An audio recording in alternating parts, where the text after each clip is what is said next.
They say the history of mankind is the history of war. Over the years, that history has grown. We started with swords and spears. We upgraded to muskets and cannons. And now we have missiles and bombs. Yet one thing has not changed, and that is the role of oil. Oil is a strange commodity, you see. You fight for oil, and you fight using oil. And this standoff in Ukraine is no different. Oil is a deciding factor for Russia too. And I will tell you how. Russia produces 10% of the world's oil. It makes up 25% of their export revenue. So if oil is more expensive, it's good news for Russia. It means more money for them.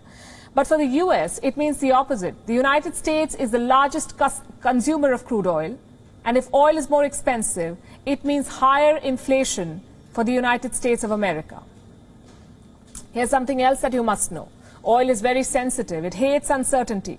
So the crisis in Ukraine is driving up prices of oil. If war breaks out, oil could cross $100 a barrel. America wants to stop that. What's their strategy?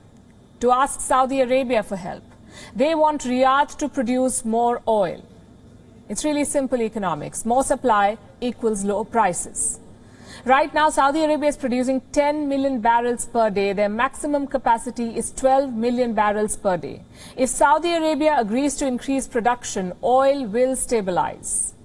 And that's what Joe Biden is trying to do. He spoke to Saudi Arabia's King Salman.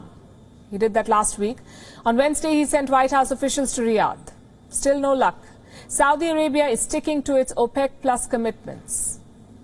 Who does that commitment benefit? Russia. Moscow is part of the OPEC plus cartel. Together, they decided to limit oil production to drive up prices, and Riyadh is not willing to change that policy, not even for the United States of America. What explains this snub? Well, we can think of two reasons. Reason number one, Joe Biden's cold shoulder to Saudi Arabia.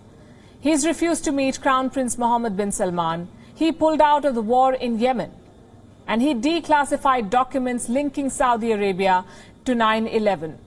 Saudi officials to 9/11. This is Riyadh's chance to get even with them.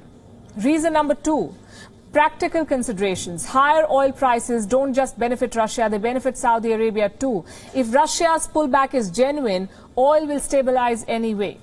Saudi Arabia will not have to increase output, which brings us to the bigger question. Is Russia's pullback genuine? What's next in this months-long standoff? Things may cool down for now, but it won't be permanent. This is a simple case of impossible demands. What Putin wants, NATO cannot give. What NATO wants, Putin cannot accept.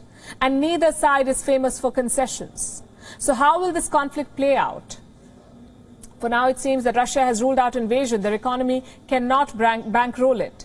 Their military would suffer huge losses. So chances are Putin will opt for a safer option. Maybe spike the insurgency in Donbass or cripple Ukrainian cybersecurity. And NATO will not mind any of that. For them, avoiding war is priority number one. Anything below a full-blown conflict is a win for them. And they can go back to focusing on the Indo-Pacific or the Iran nuclear deal. It may sound like an attractive prospect, but it will not work in the long run. You see, conflicts have to be resolved, not ignored. If you put them on a back burner, they will fester. And we have multiple examples. The Korean War, for instance, there was a ceasefire, but there was no resolution. And the result is this. Today, we are dealing with a rogue nuclear state. Another example is Vietnam. Again, they had a ceasefire, but no resolution. A couple of years later, a war did break out there. Even in Donbass, in 2014, the Minsk Accord was signed. Again, it was a ceasefire, not a resolution. 8 years later, we are on the brink of war. So I'm going to repeat a cliche now. Those who do not learn from history are doomed to repeat it.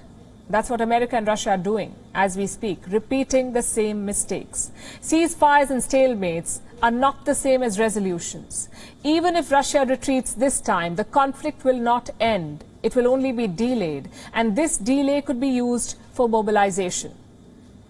What kind of mobilization? More defense spending, more weapons, more allies. Maybe next time Russia and China will synchronize their attack. Putin targets Ukraine, Xi Jinping targets Taiwan.